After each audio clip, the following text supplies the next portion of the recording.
ஸ்ரீ குருவாயூரப்பன் திருவடிகளே சரணம். இன்னைக்கு நம்ம 11வது ஸ்லோகத்தை பார்க்க போகிறோம். முதல்ல வார்த்தைகளை பிரித்து சொல்லலாம், பிறகு ஒவ்வொரு வரியும் சேர்த்து சொல்லலாம். த்வத்சேவனேன திதிரிந்திரவதோத்யதாபி त्वत्सेवनेन धितिरिन्द्रवधोद्यतापि तान् प्रत्युतेन्द्र सुहृदो मरुतोऽभिलेभे तान् प्रत्युतेन्द्रसुहृदो मरुतोऽभिलेभे दुष्टाशयेऽपि शुभदैव भवन्निषेवा दुष्टाशयेऽपि शुभदैव भवन्निषेवा दत्तादृशस्त्वमव मां पवनालयेश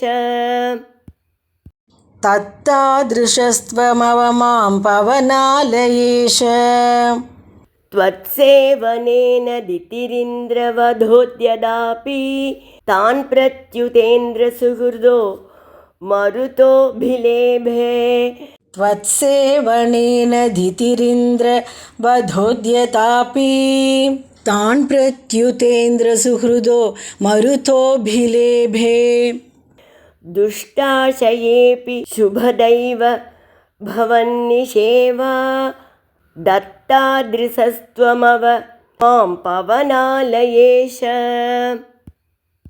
दुष्टाशयेऽपि शुभदैव भवन्निषेवा तत्तादृशस्त्वमव मां पवनालयेश.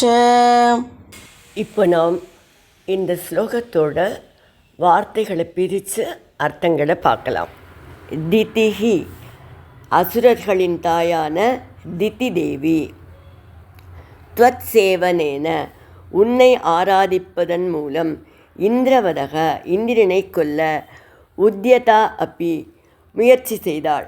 ஆனாலும் பிரத்யுத அதற்கு நேர்மாறாக இந்திர சுகிருத இந்திரனுக்கு நண்பர்களாக இருந்த தான் மருதக மருத்துக்கள் என்பவர்களை அபிலேபே பெற்றாள்.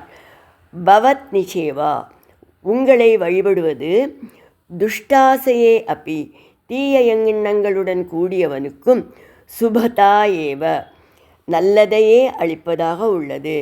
பவனாலயேச குருவாயுபுரீசா தத்தாதிருசத்துவம் அத்தகையவரான நீங்கள் மாம் அவ என்னை காத்தருளுங்கள். இப்போ இந்த ஸ்லோகத்தை முழுவதுமாக பாராயணம் பண்ணி இதோட முழு அர்த்தத்தையும் பார்க்கலாம். त्वत्सेवनेन दितिरिन्द्रवधोद्यदापि तान् प्रत्युतेन्द्रसुहृदो मरुतोऽभिलेभे दुष्टाशयेऽपि शुभदैव भवन्निषेवा दत्तादृशस्त्वमव मां पवनालयेश. விஷ்ணு பக்தியை முக்கியப்படுத்தியே பட்டதிரிகள் பாகவதத்திலிருந்து நிகழ்ச்சிகளை எடுத்துச் சொல்கிறார். இந்திரன் விஸ்வரூபனை கொன்றது, பிரம்மஹத்தி தோஷத்தில் மீண்டும் ஐஸ்வர்யங்களை இழந்தது, ததீச்சி மகரிஷியோட தியாகத்தினால வஜ்ராயுதத்தை பெற்றது முதலிய சரித்திரங்களை பட்டதிரிகள் சொல்லவில்லை. காசியப மகரிஷிக்கு பல மனைவியர், அதில் அதிதிக்கு பிறந்தவர்கள் இந்திரன் முதலான தேவர்கள், திதிக்கு பிறந்தவர்கள் அசுரர்கள். தேவர்களும் அசுரர்களும் போர் செய்து மாற்றி மாற்றி வெற்றி தோல்வியை பெறுவார்கள். அப்படி இந்திரனால் அசுரர்கள் தோற்கடிக்கப்பட்ட சமயத்தில் திதி கசியபரிடம் இந்திரனை கொல்லக்கூடிய ஒரு மகன் தனக்கு வேண்டுமென்று கேட்டாள். அவரும் அவளை பும்சவனம் என்கிற ஒரு விரதத்தை ஒரு வருடம் கடைப்பிடித்தால் அது கைகூடும் என்றார். அதன்படி திதி அந்த விரதத்தை சிரத்தையாக அனுஷ்டித்தாள். அந்த விரதம் கடுமையான விதிகளை உடையது.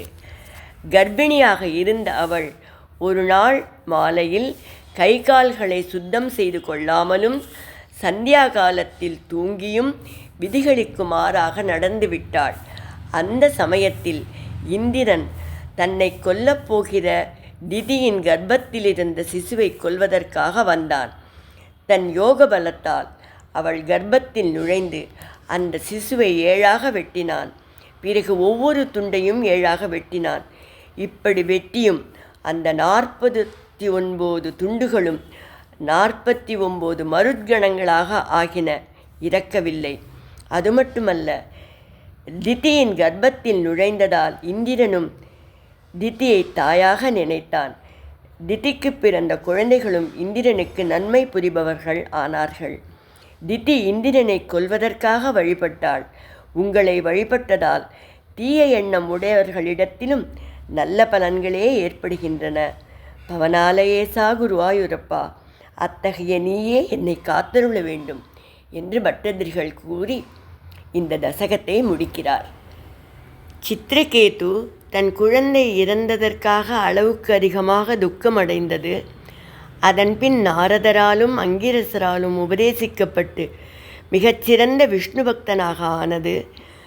பற்றை முற்றுமாக விற்றொழிக்க வேண்டும் என்று கைலாசம் சென்று அங்கு தன் பக்திக்கும் வைராக்கியத்துக்கும் தகுதியில்லாத தவற்றை செய்து சாபத்தை பெற்றது.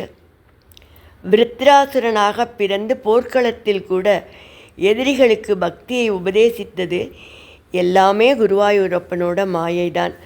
பட்டதிரிகள் சொல்கிறா போல் விசித்திரமானது. எல்லாமே அவருக்குத்தான் தெரியும். அவரை நமஸ்கரித்து இந்த தசகத்தை பூர்த்தி செய்வோம்.